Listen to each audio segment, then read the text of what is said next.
Pagi ini kita masuk pada hadis, yaitu masih tentang bab sabar, karena bab sabar ini sangat luar biasa pembahasannya ya, karena memang juga berat. Ampun Pak ngelakon ini, tapi di sisi lain dari beratnya kita melakukan kesabaran itu, Allah sudah siapkan hadiah yang luar biasa.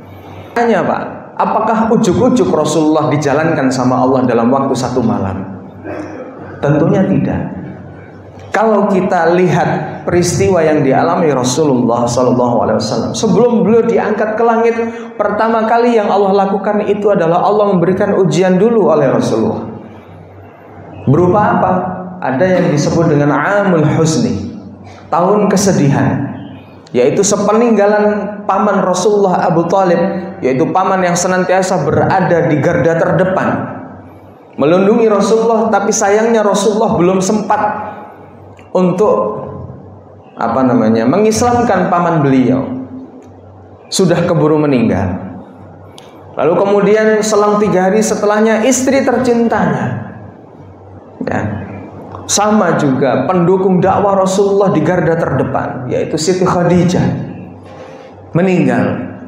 Belum cukup itu Pak, dilanjutkan lagi hijrahnya Rasulullah ke Taif ya. Rasulullah hijrah ke Taif bukan disambut dengan ya Nabi salam alaika, marhaban ya nurul aini, marhaban ya jaddal husaini. Tidak disambut dengan itu. Justru Rasulullah di Taif itu disambut dengan lemparan batu, disambut dengan lemparan tulang unta, sampai darah Rasulullah itu hampir menyentuh ke tanah.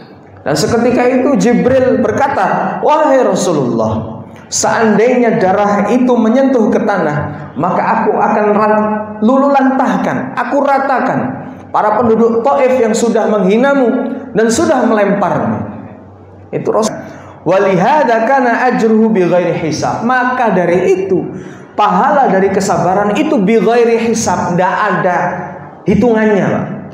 Orang yang mau bersabar ya, seperti yang dilakukan Rasulullah ketika Rasulullah mampu untuk membalas kezaliman, tapi Rasulullah lebih memilih mendoakan yang baik ya, capek sakit hati itu Pak, ketika ingin marah, tapi justru bagaimana mengkondisikan hati, kata-kata yang keluar dari mulut itu adalah doa yang baik, seperti yang dilakukan oleh ibunda dari imam besar Syekh Abdurrahman Sudais.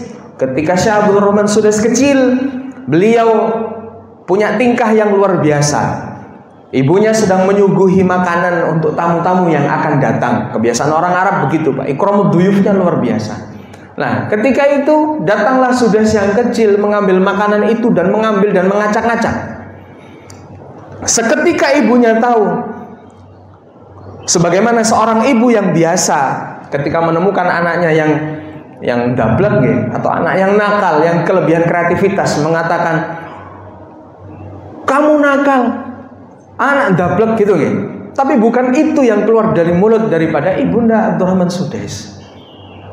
Semarah-marahnya beliau dalam tingkatan yang tinggi ketika itu, dalam kondisi yang jengkel sama anak itu, beliau bisa mengumpat yang jelek, beliau bisa membalas itu dengan pukulan untuk anak itu, tapi beliau tidak melakukan. Justru yang keluar dari lisannya itu adalah, semoga kamu menjadi imam yang besar nanti di Masjidil Haram. Kalimat ini Pak yang keluar dalam kondisi emosi tingkat tinggi dari seorang ibunda Abdurrahman Sudais, yang itu betul-betul menjadi doa yang luar biasa, sehingga yang kita lihat saat ini, kisah beliau kecil itu sekarang ini menjadi kenyataan. Beliau menjadi imam besar. Jenengan yang sudah pernah haji dan pernah umrah pasti pernah diimami oleh beliau. Itulah buah dari kesabaran yang muncul ya, cahaya nur dia ya, yang dikeluarkan, diolah lewat hati, kemudian keluar lewat kata-kata yang jadi doa tembus ke langit. Maka untuk mensucikan tadi,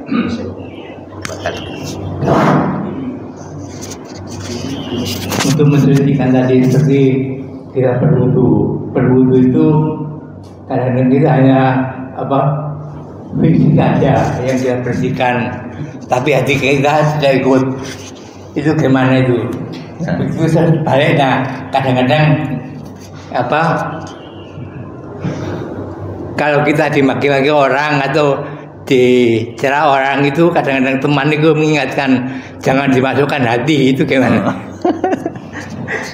Nggih. Yang pertama. Lanjut lagi. Nggih.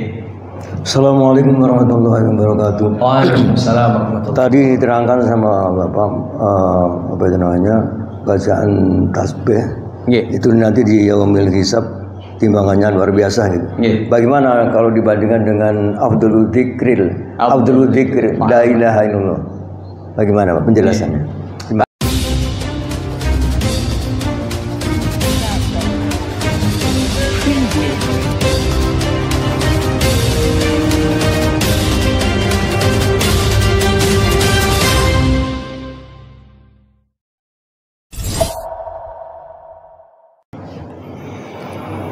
Bismillahirrahmanirrahim. Assalamualaikum warahmatullahi wabarakatuh. Hadhihi niyyah wa ala kulli niyyatin salihah. Al-Fatihah. Insyaallah. Bismillah. Alhamdulillahirabbil alamin. Shalatul mustaqim sallallahu Amin ya rabbal alamin. Pagi ini kita masuk pada hadis, yaitu masih tentang bab sabar, karena bab sabar ini sangat luar biasa pembahasannya ya, karena memang juga berat. Ampun Pak ngelakon ini, tapi di sisi lain dari beratnya kita melakukan kesabaran itu, Allah sudah siapkan hadiah yang luar biasa. Nanti banyak misal ya. Nah, bunyi hadisnya, nah, dari apa yang ditulis oleh Abi Zakaria Yahya ibn Sharaf An-Nawawi, dari hadis pertama yang ada pada bab sabar. Karena kemarin kita banyak membahas tentang ayat-ayat tentang kesabaran, maka hadis yang diriwayatkan oleh Abi Malik Al-Harith ibn Asim Al-Ash'ari ya. Wa an Abi Malik Al-Harith ibn Asim Al-Ash'ari qala Rasulullah sallallahu alaihi wasallam at-tuhuru syatrul iman. Jadi hadis yang pertama yang diriwayatkan oleh Abi Malik Al-Harith bin Asim Al-Ash'ari, bahwa Rasulullah berkata at-tuhuru syatrul iman. At-tuhur ini artinya taharah, kesucian. Syatrul iman, nisful iman. Tapi makna iman di sini itu adalah salat. Penjelasannya nanti ada di bawahnya. Walhamdulillah tamlaul mizan. Dan pujian kepada Allah itu memenuhi dan memberatkan mizan atau timbangan kita kelak di akhirat. Dengan kalimah mengucapkan alhamdulillah, itu bisa memenuhi timbangan kita di akhirat. Wa subhanallahi walhamdulillah tamla'ani au tamla'u ma bainas samawati wal ard. Dua kalimat yaitu subhanallah, maha suci Allah, walhamdulillah, dan segala puji bagi Allah. Dua-duanya ini kalau dirupakan jasad atau dirupakan bentuk benda padat, maka dua kalimat ini bisa memenuhi tamla'u ma bainas samawati wal ard, bisa memenuhi antara langit dan bumi. Nah, ini kata Rasulullah. Wassalatu nurun, dan salat itu adalah cahaya. Wassadaqatu burhanun, dan sedekah infak yang kita lakukan itu adalah petunjuk. Wassabru dhiyaun, dan kesabaran itu adalah dhiya. Wasyamsa dhiya wal qamara nur. Dhiyaun ini sama dengan nurun, bedanya dhiyaun itu adalah cahaya yang panas. Nah, jadi cahaya yang mengeluarkan panas, Pak. Seperti sinar matahari, nurnya matahari itu yang mengeluarkan panas. Kalau bulan wal qamara nurun. Kalau qamar itu hanya cahaya yang tidak mengeluarkan panas. Tapi kalau dhiyaun ini adalah cahaya yang mengeluarkan panas. Kenapa kesabaran itu adalah cahaya yang mengeluarkan panas?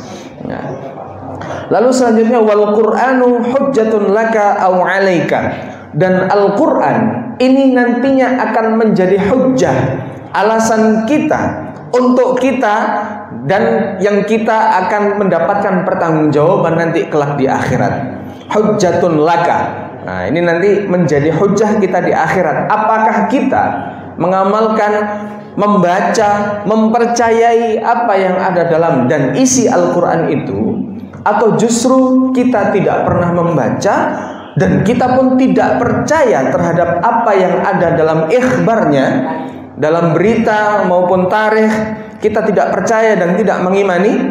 Nah, ini akan menjadi hujah atau alasan untuk kita kelak di akhirat, baik itu nanti kita dibahagiakan oleh akhirat atau bahkan kita akan dijerumuskan oleh Al-Quran itu sendiri kelak di akhirat. Kullun nas yaghdu, seluruh manusia berbondong-bondong pada pagi hari, bangun subuh dan bersiap-siap untuk apa? Faba'i'un nafsahu famu'tiquha aw mubiquha.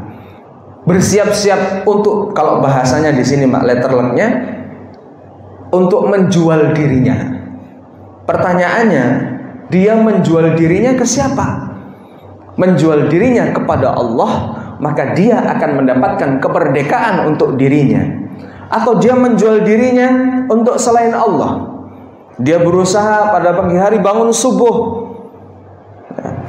tanpa mengingat Allah, lalu dia hanya mengejar benda-benda atau yang bersifat duniawi untuk menguntungkan dirinya cukup di dunia saja, maka yang dia dapatkan akan sama seperti apa yang dia niatkan di pagi hari itu. Nah, maka penjelasan yang pertama adalah at-tuhuru syatrul iman. Nah, di sini syatrul iman itu artinya nisful iman. Mengapa dikatakan nisful iman? Nah, as-shalah di sini makna al-iman adalah dikhususkan as-shalah. Karena li'anna as-shalah takhliyatun wa tahniyatun. Salat itu punya sifat yang namanya membersihkan dan menghias, Pak. Ibu-ibu, jadi toharoh dilakukan itu sebelum melakukan ibadah.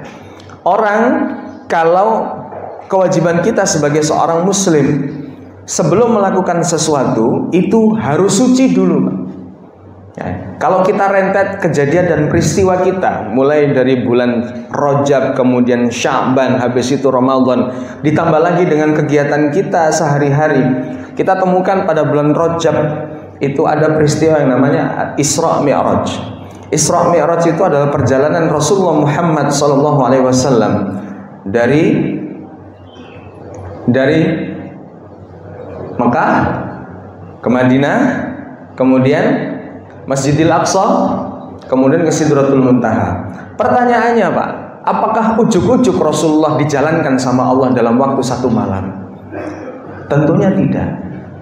Kalau kita lihat peristiwa yang dialami Rasulullah SAW sebelum beliau diangkat ke langit, pertama kali yang Allah lakukan itu adalah Allah memberikan ujian dulu oleh Rasulullah. Berupa apa? Ada yang disebut dengan Amul Husni, tahun kesedihan, yaitu sepeninggalan paman Rasulullah Abu Talib, yaitu paman yang senantiasa berada di garda terdepan melindungi Rasulullah, tapi sayangnya Rasulullah belum sempat untuk mengislamkan paman beliau, sudah keburu meninggal.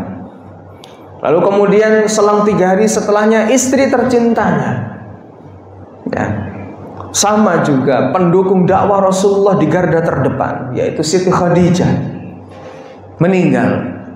Belum cukup itu, Pak. Dilanjutkan lagi hijrahnya Rasulullah ke Taif. Ya. Rasulullah hijrah ke Taif bukan disambut dengan ya Nabi salam alaika, marhaban ya nurul aini, marhaban ya jaddal Husaini. Tidak disambut dengan itu. Justru Rasulullah di Taif itu disambut dengan lemparan batu, disambut dengan lemparan tulang unta, sampai darah Rasulullah itu hampir menyentuh ke tanah. Dan seketika itu Jibril berkata, wahai Rasulullah, seandainya darah itu menyentuh ke tanah, maka aku akan lululantahkan, aku ratakan para penduduk Taif yang sudah menghinamu dan sudah melemparmu. Itu Rasulullah, Pak. Ya, kalau kita tahu gitu, Nah, wahai penduduk Sekardangan Indah, kalau seandainya darah itu menyentuh ke tanah, maka apa akan luluh lantahkan orang hatersmu, buzzermu, orang-orang yang sudah menghinamu. Nah, kita mungkin, langsung itu nobal segera Jibril, segera. Tapi Rasulullah tidak. Kemudian Rasulullah pergi ke antara bukit, antar jabal. Beliau mengadu kepada Allah. Ya Allah, saat ini kondisiku lemah. Aku tidak bisa melakukan apapun sedang kondisiku sedang di tengah hinaan dari masyarakat Taif. Maka seketika itu datang Malakul Jabal. Jadi Malakul Jabal itu, setiap gunung itu ada malaikatnya, Pak. Malak itu dari jamak malaikat. Malakul Jabal datang pada Rasulullah, mengatakan, Rasulullah, di sana ada 2 bukit besar. Ada yang namanya Jabal Abu Hubeish, ada Jabal Qu'ayqi'an. Maka pilihlah salah satu untuk aku angkat dan aku timpakan itu kepada penduduk Taif yang sudah melemparimu dan menghinamu. Maka kata Rasulullah, la, jangan. Kata Rasulullah, asa ayyukhrija min sulbihim waladun salihun ya'budullaha wa la yusyriku bihi syai'an. Rasulullah malah mendoakan, jangan wahai malaikat, semoga keluar dari tulang sulbi mereka itu adalah generasi-generasi yang akan menyembah kepada Allah dan tidak mensekutukan Allah. Maka dari buah doa itu, Pak, sekarang ini Taif sangat indah sekali dan 100% penduduknya memeluk agama Islam. Itu doanya Rasulullah dulu ketika tertimpa, Pak. Maka pelajaran di sini, kita tidak boleh. Kita ini tidak boleh ketika kita marah terhadap seseorang, mungkin karena sifat kita manusiawi itu marah kepada seseorang. Kita tidak boleh sampai mendoakan 7 turunan. Gitu. Biasanya kan kalau kita ngumpat kan gitu, Bang. Semoga kamu dan keturunanmu nanti jadi begini. Tapi Rasulullah tidak. Cukup Rasulullah doakan yang baik-baik supaya apa? Orang tadi yang meninggal nanti biar dia meninggal, lalu muncul dari generasi setelahnya itu adalah generasi orang-orang yang baik. Maka doa-doa ketika Rasulullah membalas, dan Rasulullah mampu untuk membalas itu, membalas kejahatan orang lain, yang Rasulullah lakukan adalah membalas itu dengan kebaikan-kebaikan. Berat Pak kalau kita ini. Tapi insya Allah kalau kita sudah berusaha, Allah akan munculkan kekuatan dalam hati untuk mengatakan kata, iya saya maafkan. Nah, atau muncul kekuatan dari hati kita, mendorong mulut kita untuk mendoakan yang baik-baik untuk mereka-mereka yang sudah menzalimi kita. Nah, ini pelajaran Pak dari soal. Kemudian Rasulullah pulang, kemudian tidur. Biasanya Rasulullah tidurnya kan di dekat Ka'bah. Ya, Rasulullah tidur di situ, maka turunlah malaikat Jibril membawa bejana dari emas, dan di situ ada air zam-zam dan pisau. Disitulah dada Rasulullah dibedah, ya, dibersihkan dulu Pak dari darah hitam, dari hasad, iri, dengki, nah, menjadi hati yang baik, hati yang suci. Karena apa? Sebelum naik ke langit, kondisi Rasulullah harus suci dulu. Bersih hati, bersih badan. Nah, ini peristiwa Isra Mi'raj yang mau dinaikkan Allah ke langit. Sama sebelum kita melakukan sholat, kita harus suci dulu. Jenengan kalau mau berangkat haji, niku pasti ngumpulkan tetangga dulu nggih. Untuk apa? Doa. Dikumpulkan di situ, kemudian Ahlul Bait maju meminta doa supaya yang pertama pasti yang diminta apa Pak? Kesalahannya dimaafkan. Artinya apa? Disucikan dulu, dibersihkan dulu. Karena apa? Beliau-beliau yang mau berangkat haji mau menginjak yang namanya tanah suci. Nah, sama rumah Allah ini juga rumah yang suci. Maka ketika kita menginjak di sini, maka diusahakan kondisi kita juga harus suci. Nah, mau memasuki bulan suci Ramadan. Nah, biasanya kan al-adatul muhakamah, biasanya ada yang namanya megengan. Ngaten nggih. Ada istighosah. Ya, biasanya ada pengajian. Untuk apa? Nah, membersihkan hati kita. Karena kita akan masuk ke bulan suci Ramadan. Maka toharoh pasti kita lakukan sebelum kita melakukan ibadah yang itu memang sifatnya adalah suci.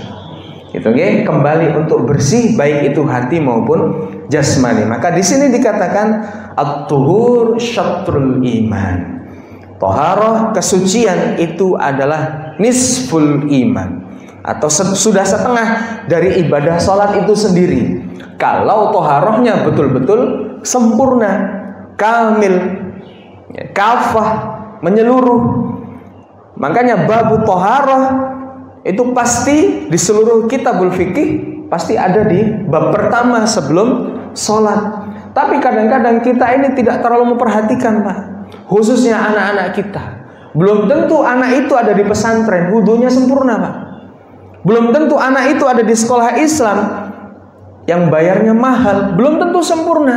Maka tugas kita sebagai orang tua, maupun mbah, mau kakek, mau bapak, jenengan pulang, anak jenengan pulang ke rumah, Pak, dipastikan anak jenengan itu wudunya sempurna. Mulai dari membasuh tangan sampai nanti membasuh kaki. Sudah benarkah cara dia membasuh tangan? Sudah benarkah cara dia kumur? Kalau kita melihat anak-anak kita yang ada di masjid ini yang lari-lari kemudian ini, kita lihat wudhu mereka. Jenengan berhak untuk menegur. Ketika jenengan menegur dan teguran itu didengar oleh mereka, maka ini masuk dalam apa? 3 amalan yang nomor 2. Ilmun yuntafa'u bihi. Ilmu yang bermanfaat, yang membekas. Itu juga jadi amal jariah jenengan. Dek, wudhumu nggak sempurna, ayo diulangi lagi. Misalkan membasuh tangan itu cuma sampai nopo setengah siku-siku nih, Pak. Nah, pek nonton ya. Biasanya lari-lari kan gitu. Nopo kerannya dipancurno untuk basuh kaki gitu ya. Nah, itu disuruh membersihkan sela-sela jarinya. Jenengan dapat pahala jariah dan dapat pahala ilmu yang bermanfaat. Jadi semua tugas kita itu sebenarnya sama. Ketika melihat sesuatu yang kurang baik, ketika kita menegur, kita akan mendapatkan 2 poin. Poin 1 amal jariah, poin 2 ilmun yuntafa'u bihi. Itu ya. Nah, setelah at-tuhuru syatrul iman. Wa hadza huwa at-tuhur an yatatahharul insan taharah hissiyah wa ma'nawiyah. Jadi taharah di sini membersihkan manusia, yaitu taharah secara hissiyah wa ma'nawiyah. Hissiyah itu anggota tubuh, wa ma'nawiyah, ma'nawiyah itu adalah batin. Min kulli ma fihi adza, falihada ja'alahu Rasul alaihi salatu wasalam syatrul iman. Karena Rasulullah jadikan ini bahwa ini adalah setengah daripada keimanan, atau sudah setengah seperti kita melakukan ibadah salat. Qauluhu alhamdulillahi tamla'ul mizan. Kata-kata segala puji yang ini dianggap bahwa tamla'ul mizan, dia akan memberikan timbangan yang berat ketika di akhirat. Hadhil jumlah bi khususiha li annahu afdalu siyaghil hamdu walidha bada'a biha al-kitabul aziz. Jadi alhamdulillah di sini as-sana'u 'ala Allah, pujian kepada Allah bil jamil al-ikhtiyari. Nah, kata-kata al-ikhtiyari di sini, Pak, tidak cukup hanya mengucap alhamdulillah. Alhamdulillah, alhamdulillah, tanpa diikuti dengan batin yang betul-betul merasakan rasa syukur yang luar biasa. Jadi ketika kita mengatakan alhamdulillah, hati kita itu juga menunjukkan rasa syukur. Bahkan kalau memang sangat-sangat bisa merasakan alhamdulillah, Pak, itu nangis dengan sendirinya, Pak. Merasakan nikmat yang betul-betul walaupun sedikit, kemudian dia merasakan syukur yang luar biasa. Alhamdulillah. Hati bergetar, tak terasa teteslah air mata itu. Itu tandanya karunia-Nya Allah luar biasa dalam hati kita, Pak. Allah sudah hadir dalam hati kita, Pak. Jadi nggak cukup alhamdulillah, alhamdulillah, alhamdulillah. Napa malih ketika tasbih ya, cepat-cepat menyelesaikan 33 kali misalkan. Subhanallah, subhanallah, subhanallah, subhanallah, subhanallah. Subhanallah jadi subhanallah, subhanallah, subhanallah, subhanallah, subhanallah. Alhamdulillah, alhamdulillah, alhamdulillah, alhamdulillah. Nah, kalau tahu ini, Pak, alhamdulillah tamla'ul mizan, maka diperbaiki, Pak. Bukan hanya kuantitas jumlahnya, tapi kualitas kita mengucapkan kalimat thayyibah itu juga diperbaiki. Istighfar, istighfar yang satu mendalam ataupun 10 tapi lama dan mendalam dalam hati bisa merasakan itu lebih baik daripada 100 bahkan 1000 kali tapi tak terasa apapun dalam hati, Pak. Sama, subhanallah, maha suci Allah. Kita melihat kebaikan, kita ucapkan subhanallah, maha suci Allah. Kita lihat keburukan, kita bilang subhanallah, innalillah. Kita betul-betul mengucapkan itu betul-betul dalam hati, maka yang namanya tamlaul mizan itu akan datang. Jadi alhamdulillah bukan hanya sekedar terlisankan, tetapi dia juga diikuti dengan getaran hati yang betul-betul merasakan nikmat yang Allah berikan. Kemudian dia bersyukur yang luar biasa, zahiran wa batinan. Gitu ya. Al-ikhtiyari wal id'an lahu ar-ridha biqada'ihi. Nah, ada kata-kata ar-ridha biqada'ihi. Jadi apapun qada, takdir yang datang kepada kita ketika kita mengucapkan alhamdulillah, maka disitulah Allah menurunkan yang namanya thaqilatul mizan, tamlaul mizan. Wal mizanu al murad minhu haqiqatihi, yakni ma tawazanu bihil a'mal, imma bi an tujassamul a'mal au tuzanu sahaifuha. Jadi ini bentuknya timbangan amal yang nanti akan kita dapatkan di akhirat. Itu. Wa hadha kalimat kana laha hadha thawab al-'azim bihaitsu tamla'u kaffatul mizan ma'a sa'atiha. Jadi karena maknanya yang sangat luas dan besar, jadi kita mendapatkan sesuatu yang bisa memberatkan daripada timbangan itu. Wa qawlu subhanallah walhamdulillah tamla'ul mizan aw qala tamla'u ma bainas samawati wal ardh. Ada dua kalimat. Kalimatani khafifatani fil lisan wa thaqilatani fil mizan. Ada dua kalimat yang ringan diucapkan, tapi bisa memberatkan daripada timbangan amal kita di akhirat. Apa dua kalimat itu? Yaitu subhanallah wa bihamdihi, subhanallahil azim. Jadi subhanallah, maha suci Allah, walhamdulillah, segala puji bagi Allah, wa bihamdihi.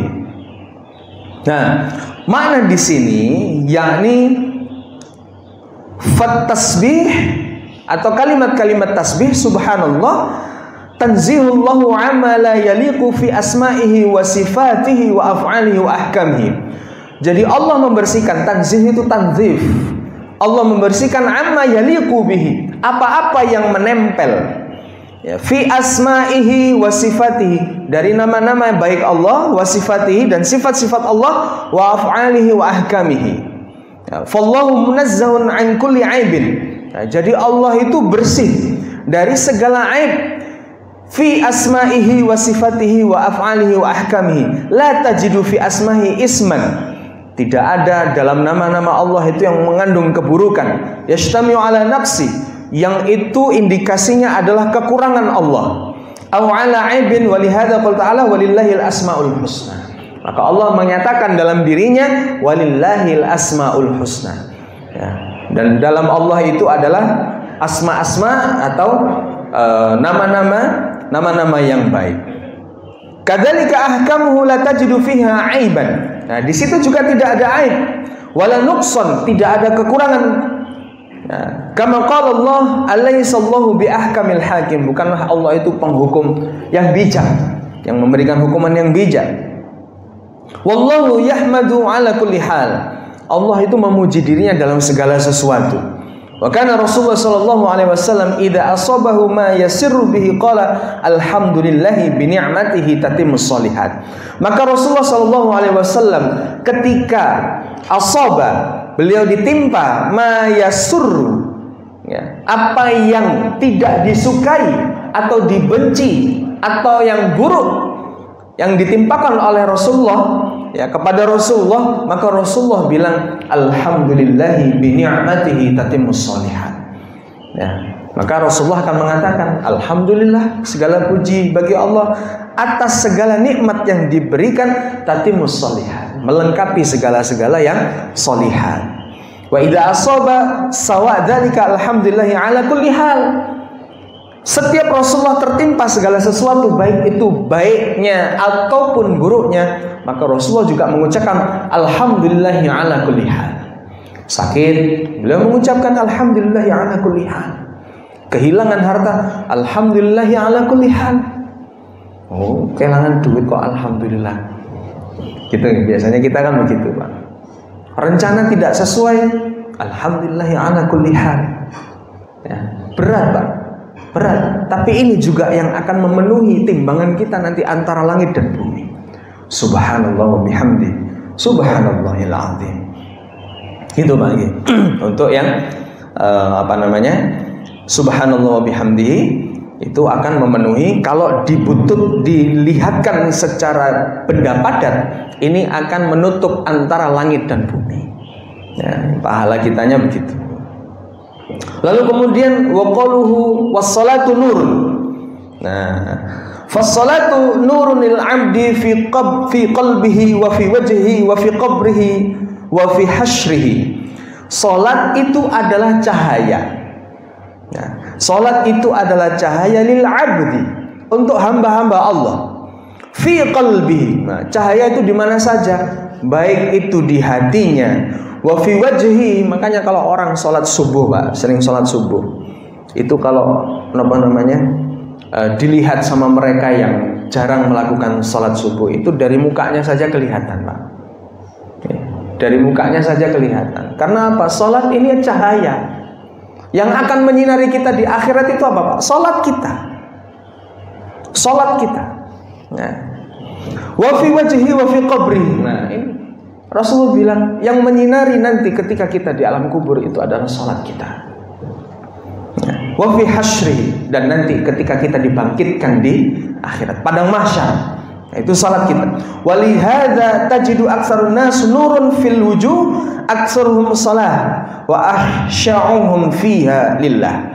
Walihada, oleh karena itu maka kita temukan banyak dari manusia itu yang bercahaya, Pak, fil wujuh, pada wajah-wajah mereka, karena aktsaruhum fi salatihi, karena mereka memperbanyak salat mereka, baik itu salat 5 waktu maupun salat sunnah-sunnah yang lainnya.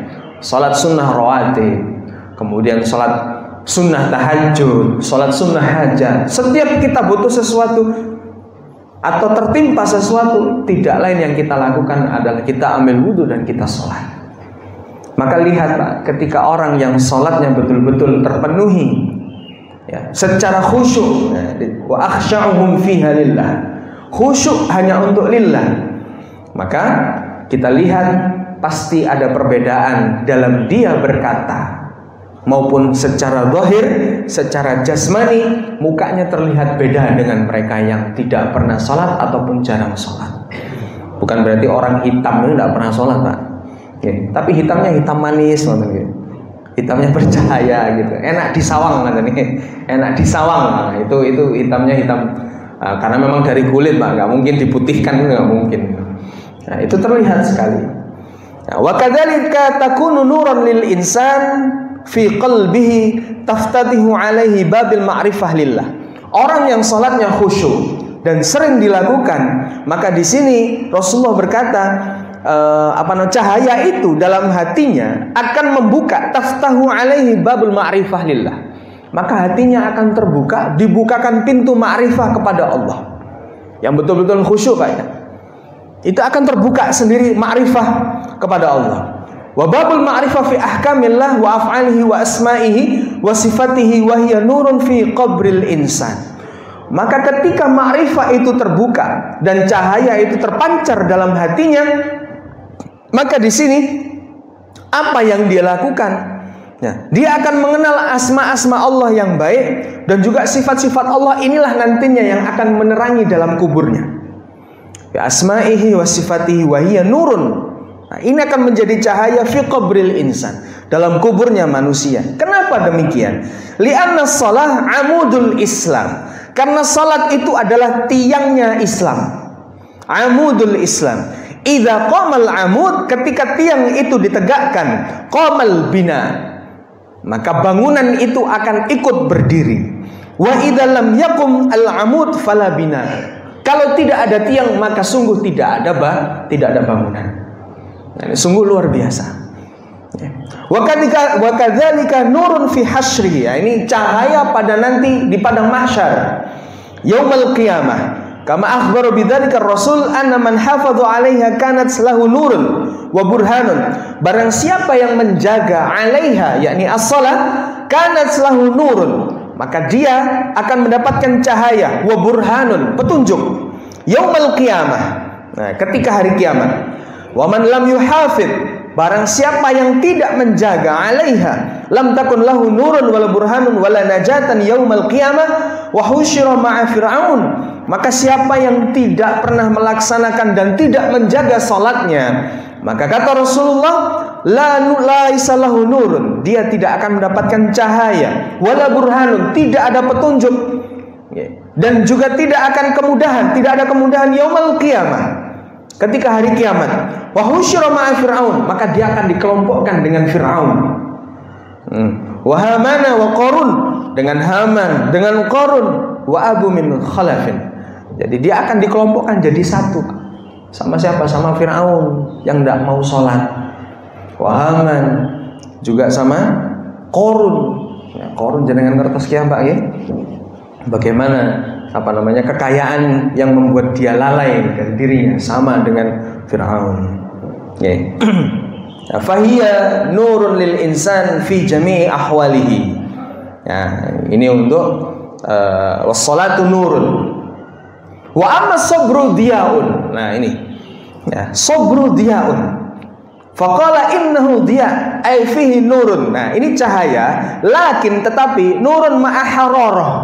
Jadi cahaya dengan adanya panas. Kalau jangan pegang bohlam lampu, nah itu kan ketika dia menyala itu ada panasnya. Nah sabar itu ibarat kata begitu.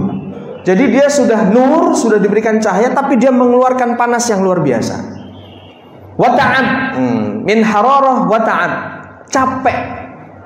Limadha? Li'anna fihi masyaqqah kabirah. Karena di dalamnya itu ada masyaqqah, ada masalah yang besar, dan ada usaha dan ikhtiar yang besar. Walihada kana ajruhu bighairi hisab. Maka dari itu pahala dari kesabaran itu bighairi hisab, tidak ada hitungannya, Pak. Orang yang mau bersabar, ya, seperti yang dilakukan Rasulullah ketika Rasulullah mampu untuk membalas kezaliman, tapi Rasulullah lebih memilih mendoakan yang baik. Ya, capek, sakit hati itu Pak ketika ingin marah, tapi justru bagaimana mengkondisikan hati. Kata-kata yang keluar dari mulut itu adalah doa yang baik, seperti yang dilakukan oleh ibunda dari imam besar Syekh Abdurrahman Sudais. Ketika Syekh Abdurrahman Sudais kecil, beliau punya tingkah yang luar biasa. Ibunya sedang menyuguhi makanan untuk tamu-tamu yang akan datang. Kebiasaan orang Arab begitu Pak, ikramud duyufnya luar biasa. Nah ketika itu datanglah Sudais yang kecil mengambil makanan itu dan mengambil dan mengacak-ngacak. Seketika ibunya tahu, sebagaimana seorang ibu yang biasa ketika menemukan anaknya yang dablek atau anak yang nakal, yang kelebihan kreativitas, mengatakan, kamu nakal, anak dablek gitu Tapi bukan itu yang keluar dari mulut daripada ibunda Abdurrahman Sudais. Semarah-marahnya beliau dalam tingkatan yang tinggi ketika itu, dalam kondisi yang jengkel sama anak itu. Beliau bisa mengumpat yang jelek, beliau bisa membalas itu dengan pukulan untuk anak itu, tapi beliau tidak melakukan. Justru yang keluar dari lisannya itu adalah, semoga kamu menjadi imam yang besar nanti di Masjidil Haram. Kalimat ini Pak yang keluar dalam kondisi emosi tingkat tinggi dari seorang ibunda Abdurrahman Sudais, yang itu betul-betul menjadi doa yang luar biasa. Sehingga yang kita lihat saat ini, kisah beliau kecil itu sekarang ini menjadi kenyataan. Beliau menjadi imam besar. Jenengan yang sudah pernah haji dan pernah umrah pasti pernah diimami oleh beliau. itulah buah dari kesabaran yang muncul. Cahaya nur, dia yang dikeluarkan, diolah lewat hati, kemudian keluar lewat kata-kata yang jadi doa tembus ke langit. Maka ibu-ibu mulai sekarang ketika melihat anaknya nakal, anaknya ndablek gitu nih. Sebenarnya anak itu tidak nakal, Pak. Karena apa? Anak itu belum tahu apa-apa. Doakan yang baik. Menit tak dongakno le, Nduk, dadi arek sukses gitu nggih. Dongakno dadi anak soleh itu. Hati jengkel, Pak. Bu nggih. Hati jengkel, Bu. Jenengan doani sing baik-baik. Sami ten bapak nggih sami. Jengkel sama bapak, bapak jengkel ke ibu. Doakan yang baik. Bisa dongakno dadi istri solihah. Lalu nggih. Terus cekel ubun-ubune, Pak. Istri solihah. Ibu-ibu nggih sami. Lah dongakno ya dadi imam sing apik. Gitu nggih. Rezekine akeh. Nah, didongakno ngoten lho, Bu. Datang kerja muring-muring, ibu muring-muring. Nah, jenengan dongani sing apik, Ustaz dongakno ya rezekimu akeh. Besok lah datang, Bu. Rezekinya akan datang sendiri. Itulah. Kalau keharmonisan rumah tangga disusun dengan yang begini, Pak. Insya Allah jadi sakinah mawaddah warahmah. Gitu nggih. Yang penting sabar. Dia taat capek. Tapi tidak apa-apa.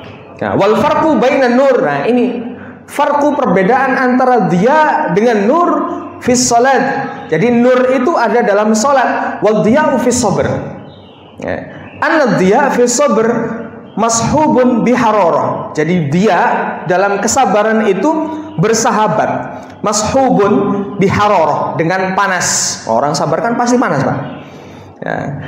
Lama fi dzalika minat ta'ab. Kenapa? Karena di situ hati capek. Minat ta'abil qalbi wal badani wa fi ba'dil ahyan. Wa qalu as-sadaqah. Wa fi ba'dil ahyan. Terkadang itu memang membuat diri kita capek. Capek hati, capek fisik. Makanya ketika orang marah itu disunahkan Rasulullah ambil air wudu. Wudu masih marah, duduk. Gitu nggih. Duduk masih marah lagi, tidur. Karena memang kadang-kala tidur itu justru malah berpahala, Pak. Kenapa? Karena menghindarkan kita dari maksiat-maksiat. Baik itu marah ataupun ya orang tidur kan banyak. Kenapa kalau lagi kosong itu kan banyak berkhayalnya. Maka tidur itu menjadi salah satu solusi gitu nggih. Tapi nggih pun kakean turu. Wonten nggih, puasa, sebentar lagi puasa gitu nggih. Daripada pengen banyak segalanya, tidur itu dikatakan ibadah. Kemudian waqaluhu shadaqah burhan. Nah, badlul mal taqarruban lillah. Jadi sedekah itu adalah badlul mal taqarruban lillah, mengeluarkan sebagian harta dalam rangka taqarruban lillahi taala, mendekatkan diri kepada Allah. Li ahlil fuqara wal masalih al-amah mithlu bina'il masjid wa ghairiha hadza burhan. Makanya Rasulullah bilang, "Man kana yu'minu billahi wal yaumil akhir." Barang siapa yang beriman kepada Allah dan hari akhir, fal yukrim dhaifahu. Maka yang pertama adalah agar memuliakan tamunya. Karena memuliakan tamu ini butuh yang namanya almal, butuh dana. Gitu nggih. Maka jeneng kalau dulu para sahabat ketika ada yang bertamu ke rumahnya berbondong-bondong Pak rebutan. Kenapa? Karena tahu bahwa as-shadaqah burhan. Di situ ada petunjuk. Barang siapa yang sudah ikramud duyuf, dia pasti mengeluarkan mal. Itu nggih. Dengan suguhan yang terbaik. Nah, karena dia tahu setelah disuguhi tamu itu pulang pasti akan mengirimkan doa. Nah, dikirimi doa Pak setelah itu. Nah, doa itulah yang menjadikan sedekah itu sebagai petunjuk. Faman yu'min billahi yaumil akhir falyukrim jarahu. Nah, yang kedua, barang siapa yang beriman pada Allah dan hari akhir, maka harus dia memuliakan tetangganya. Falyukrim jarahu. Nah, kalau punya memiliki sesuatu diberikan kepada tetangganya. Nah, ini juga badlul mal, sama berjihad dalam harta. Ya. Ini sedekah. Kemudian summa qala wal Qur'anu hujjatun laka aw 'alaika. Kenapa dikatakan Al-Qur'an itu sebagai hujjah? Li'anna al-Qur'an huwa hablullah al-matin Karena Al-Quran itulah pengikat diri kita kepada Allah. Wa huwa hujjatullahi ala khalqi. Dia itulah nantinya, Al-Quran itulah yang menjadikan hujjah kita untuk kita berbuat baik lalu mendapatkan karunia surga, atau kita tidak pernah mengindahkan Al-Quran kemudian berbuah neraka, siksaan kita di akhirat. Fa imma ayyakuna laka wa dzalika fima idza tawassalat bihi ilallah. Kalau Quran itu menjadikan hubungan kita dengan Allah itu dekat, wa qamat biwajibi hadzal Quran, lalu kita mengerjakan apa-apa yang diwajibkan dalam Al-Quran, apa saja, minat tasdiqu bil ikhbar. Jadi percaya dengan kebenaran yang dikabarkan oleh Al-Quran, wa imtithalul awamir, melaksanakan segala perintah, wa jitinabun nawahi, dan menjauhi segala larangan, wa ta'zimi hadzal Qur'anil karim wa ihtirami, kemudian kita menghormati, memuliakan Al-Quran itu sendiri. Fa fi hadzal hal yakunu hujjatun laka, maka ini akan menjadikan hujjah kebaikan kita di hadapan Allah Subhanahu wa taala. Pertama, kita mengimani. Yang dua, kita mengamalkan apa yang ada dalam Al-Quran dan kita membenarkan itu. Nah, barang siapa yang tidak melakukan itu, lam yadkaru anal Qur'anu la laka wa la alaika, li'annahu la budda an yakuna imma laka wa imma alaika ala kulli hal. Fa nas'alullahi an yaj'alahu lana wa lahum hujjah. Ya. Kalau dia tidak mempercayai, tidak mengimani itu, maka dia nantinya akan mendapatkan hujjah yang buruk. Nah, bersaksi Al-Quran juga akan memberikan keringanan kita kelak di akhirat. Nah, kemudian kullun nas yahdu fa bai'un nafsahu fa mu'tiqaha aw mawbiquha.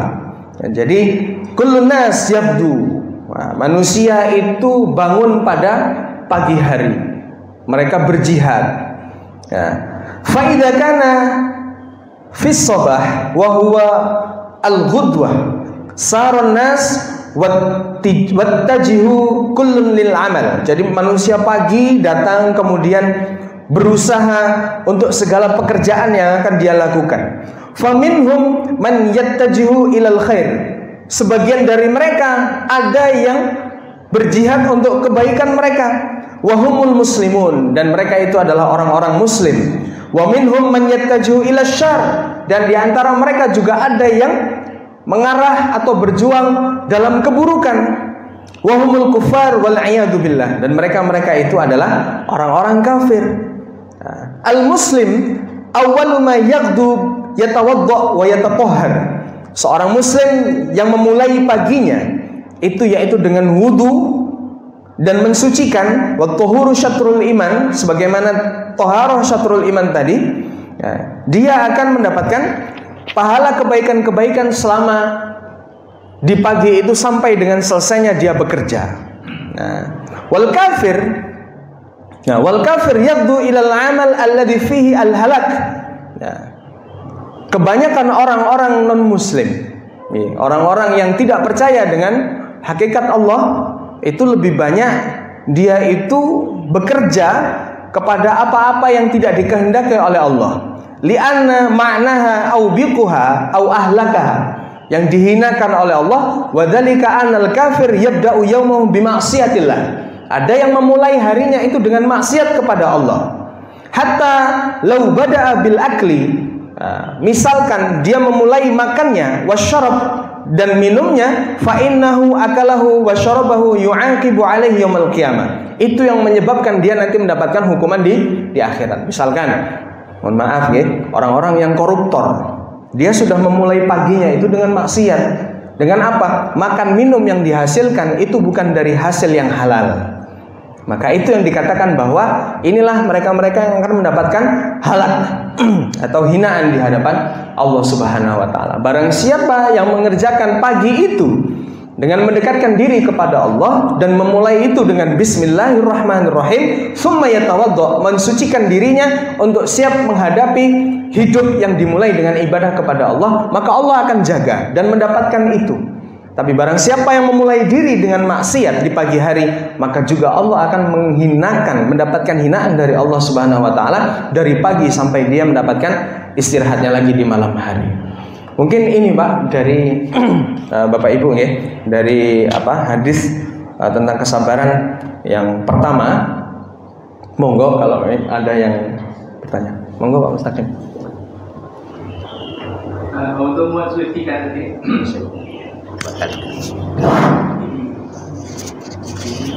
Untuk mensucikan tadi seperti kita berwudu itu kadang-kadang kita hanya fisik aja yang dia bersihkan, tapi hati kita sudah ikut. Itu gimana itu? Itu sebaliknya kadang-kadang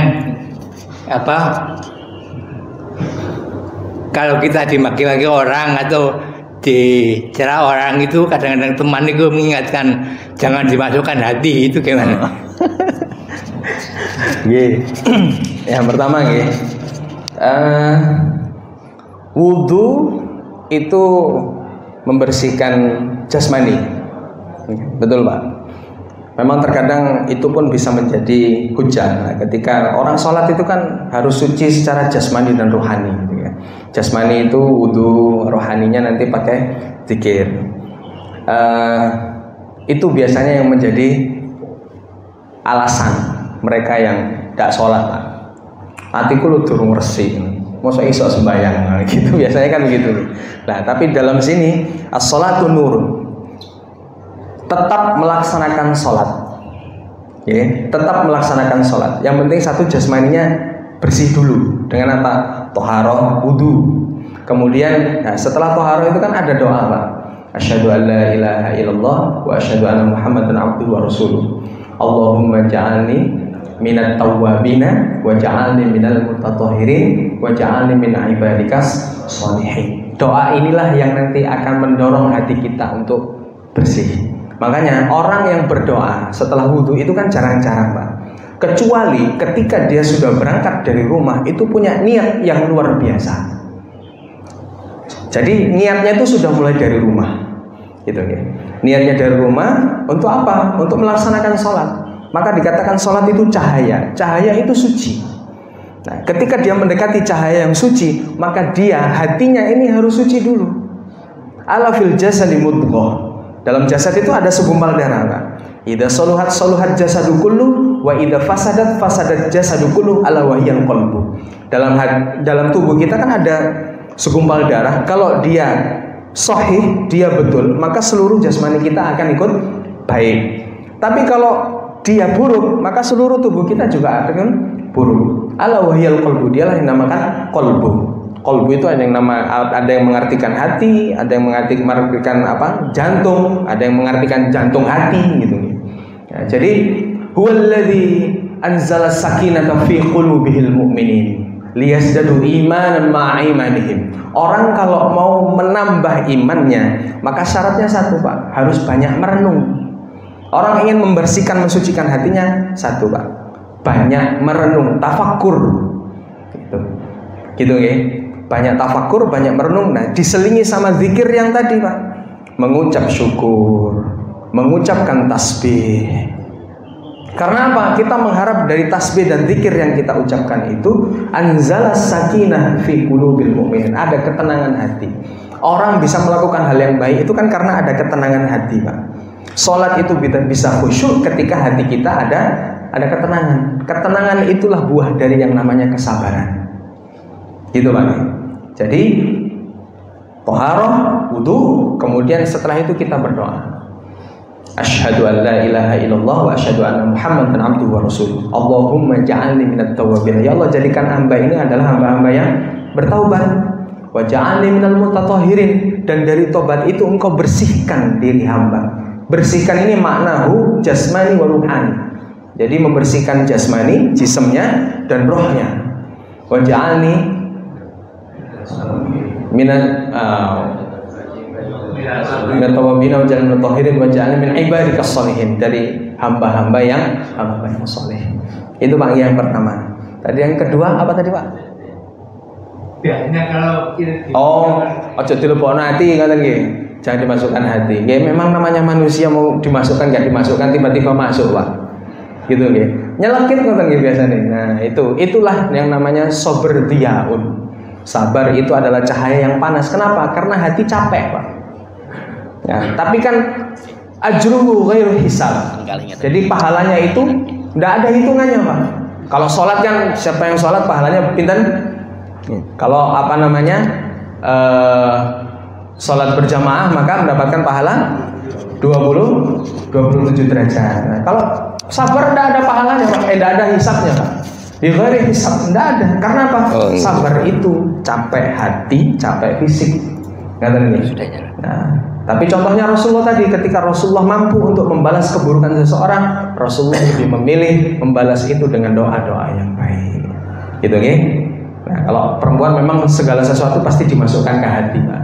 Tapi kalau laki-laki yang biasanya menter, Pak. Melbu kanan, metu kiri, toh. Ngerti lagi? Nggih. Assalamualaikum warahmatullahi wabarakatuh. Waalaikumsalam warahmatullahi. Tadi diterangkan sama Bapak apa itu namanya, bacaan tasbih. Itu nanti di yaumil hisab timbangannya luar biasa gitu. Bagaimana kalau dibandingkan dengan Afdhalul Dzikr la ilaha illallah? Bagaimana Pak penjelasannya? Sebenarnya sama, Pak. Hampir sama. Segala kalimat thayyibah yang kita ucapkan itu memiliki mizan atau timbangan yang berat di sisi Allah. Kalau kata-kata la ilaha illallah, afdhalul dzikri fa'lam annahu la ilaha. Kata la ilaha illallah itu adalah ibarat kata tajdidun niyah, memperbaiki niat dalam hati. Terkadang kita melakukan segala sesuatu terkadang nggak lillah, katanya. Kita misalkan sedekah karena mungkin punya harta yang lebih, hanya sekedar mengeluarkan tanpa di situ ada niatan lillah. Kita bekerja mencari nafkah hanya diniatkan untuk memenuhi kebutuhan keluarga dalam satu bulan. Yang penting oleh gaji wis mari. Gitu nggih. Makanya kata la ilaha illallah, kalau orang bilang orang belajar ilmu tasawuf bukan untuk apa-apa, tapi untuk mencari ketenangan hati. Nah, kata la ilaha illallah. Coba jenengan kalau la ilaha illallah sambil megang dada gini, Pak. La ilaha illallah. Setiap kata-katanya dirasakan. La ilaha illallah. Orang tasawuf itu gitu, Pak. Kalau zikir sebelah sampai segala sesuatunya mau sampai goyang-goyang gitu, Pak. Itu karena apa? Saking menikmati kata la ilaha illallah. Nah, intinya seluruh kalimat atau kalimat thayyibah yang isinya adalah zikir, wa tasbih, wa tahlil, ya, wal istighfar, seluruhnya ini adalah kalimat thayyibah. Mana yang dimudahkan lisannya oleh Allah diucapkan, maka ucapkanlah itu. Tidak mudah orang itu bisa mengistiqomahkan untuk membaca kalimat istighfar dalam sehari. Terkadang harus membutuhkan bantuan tasbih, Pak. Orang-orang yang awam seperti kita, tasbih berapa kali? 1000 kali. Kalau tidak pakai tangan, Pak, ngerti panganan enak didik lali, Pak. Lagi makan, kok ambune enak, istighfar lali punan. Panganan enak, astagfirullah. Tidak mungkin begitu kadang-kadang. Kita begitu. Ya, jadi seluruh kalimat thayyibah insya Allah itu adalah baik. Ya. Afdhal memang yang lebih baik itu adalah kalimat la ilaha illallah, untuk meyakinkan hati kita bahwa tidak ada Tuhan selain Allah. Kata lagi? Ada lagi? Cukup? Oke, karena sudah jam 6 kurang seperempat. Ya, mudah-mudahan apa yang kita pelajari hari ini dan kita kaji hari ini menjadikan manfaat dalam diri kita, menjadikan kita juga manusia yang lebih baik daripada hari-hari yang lalu. Dan kita doakan untuk saudara-saudara kita yang ada di Palestina, Bapak ya. Mudah-mudahan Allah menolong mereka semua, membebaskan semua dari kejahatan para penjajah, dan Allah hancurkan musuh-musuh Islam dan orang-orang yang berusaha untuk menjahati orang-orang muslim. Sungguh azab Allah itu sangat besar dan sangat nyata. Maka kita doakan untuk diri kita juga, semoga Indonesia ini menjadi negara yang makmur, bisa kembali seperti negara-negara yang baik yang lainnya, dan dapat pemimpin-pemimpin yang amanah. Al-hadini wa ala kulli niyatin shalihah. Al-Fatihah. Bismillahirrahmanirrahim. Alhamdulillahirabbil alamin arrahmanirrahim maliki yaumiddin. إياك نعبد وإياك نستعين اهدنا الصراط المستقيم صراط الذين أنعمت عليهم غير المغضوب عليهم ولا الضالين آمين. سبحانك اللهم وبحمدك أشهد أن لا إله إلا أنت أستغفرك وأتوب إليك. ثم السلام عليكم ورحمة الله وبركاته.